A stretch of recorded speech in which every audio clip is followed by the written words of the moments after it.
Hey guys, so I'm a little pure and I'm going to be getting onto skin stuff today. Um, Earlier on, what happened today was Pedro Pimentel from Catalyst Media, who is a really great friend of mine, has started off a show called The Answer is 42. And so I was very privileged to be a guest on his show this morning and went on for about an hour, and he asked lots of great questions, and I hope I was able to communicate with everyone a bit more about what I'm doing.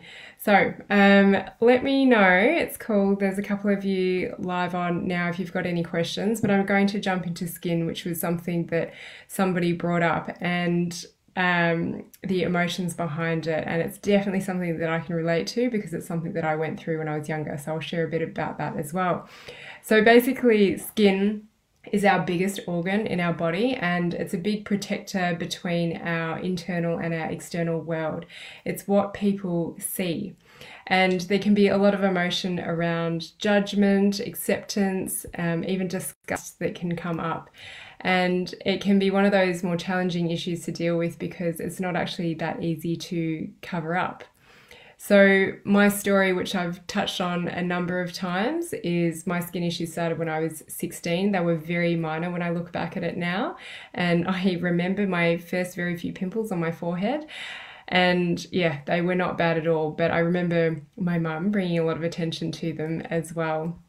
And I definitely have a streak of perfectionism in me, which is something I'm slowly letting go of. And to see these imperfections on my skin was really annoying, and for them to just be on my face where everyone could see them. So I definitely felt emotions around judgment and am I good enough? And being quite young and not really aware of this, I did jump to the conventional medicine. I looked to suppress this. So I went on the pill, I went on oral and external antibiotics, lots of creams. I burnt my skin with acids, and I took Roaccutane, which is meant to heal your skin forever. And it's absolutely not true. And I know many people who have thought that, and as soon as they come off it, their skin issues just come up. So in an effort to suppress what my skin was trying to get rid of, I caused myself a lot more issues that I had to deal with. So mainly gut issues, but yeah, lots of issues ongoing that I sought treatment for.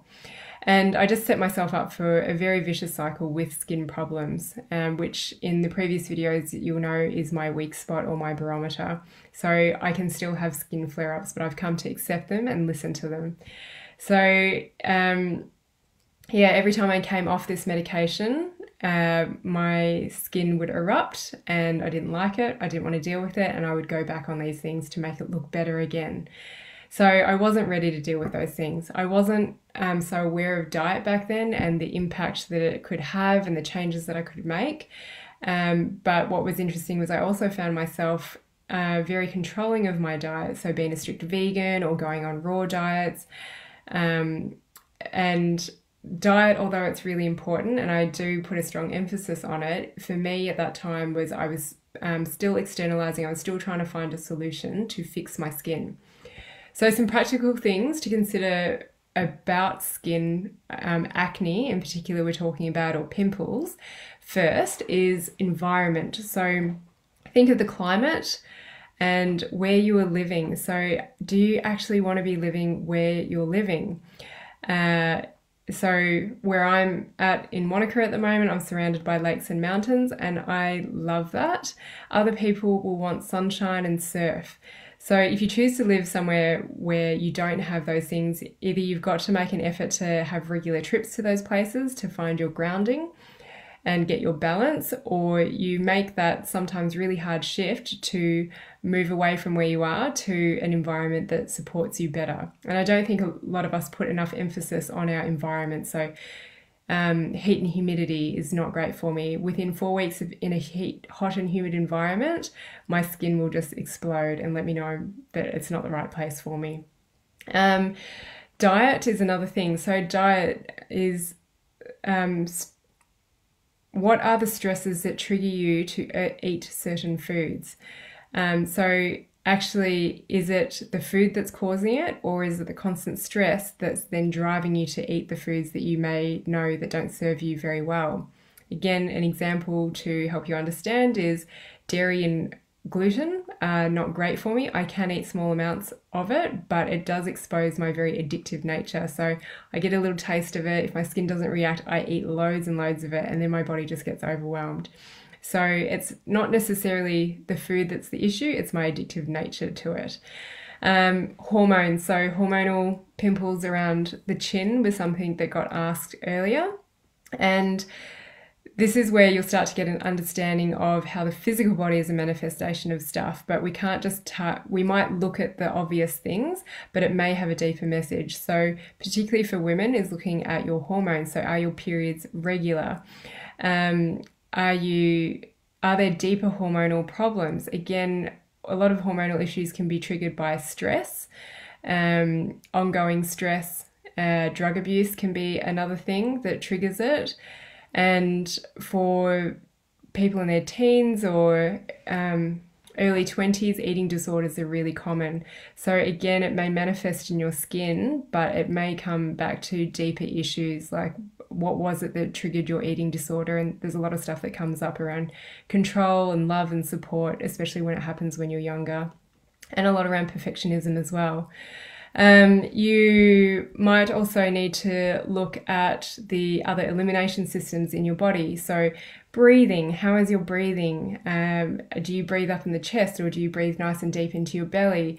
And how are your bowel and bladder motions? So your bowel and bladder are one of your big elimination systems. And if your bowels are sluggish, or you're not drinking enough water and peeing a lot, then you're holding toxins in your body, and they have no other option but to escape out of different elimination organs like your skin. So within these little lesions, these little pimples or acne, there can be a lot of anger, frustration, irritation that can be present. So think of an eruption. What happens when you have that angry outburst? What are you not expressing?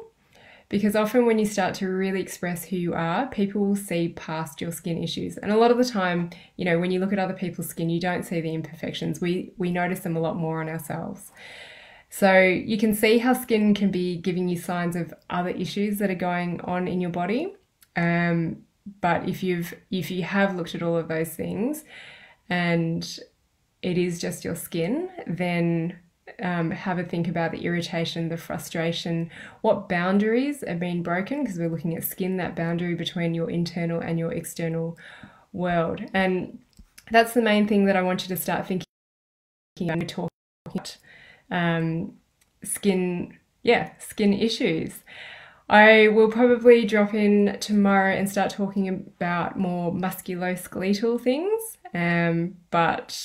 what was there? There was shoulders, there was low back around the sacrum, and autoimmune has come up a few times. So there's a few people in the group with rheumatoid arthritis that would like to explore that, and I love that some people have already messaged me. Still trying to work out how to deliver this, because when people are just talking about one thing, it can actually, you can go down a rabbit hole of so much stuff, and it's not actually taking a holistic approach when I'm just picking out a condition or an area. I have thought about maybe getting some people to message me all of your ailments and your history of it, because even the age that you get ailments is really can be really insightful. Anyway, let's keep exploring about this. I'll update my little notes on here so you can have a read, and I will give some tips around herbs that I often use around skin, but please still note that that is still trying to, it's not acknowledging necessarily the emotions, but sometimes we need to improve our physicality. So it could be improving the way your skin looks to start to change how the emotions feel. Likewise with musculoskeletal conditions, even though they might have an emotional seed, if you start to rehab an area and strengthen an area and put more intention and energy on it, then your emotions can change as well. So it's not that we just need to look at the emotions, or we just need to look at the physical aspect. Anyway, I hope you got some insight into this. If you've got some skin issues, I will also go into things like eczema and psoriasis, but they do have very different emotions behind them. So have a great evening, and we'll touch base soon. Bye.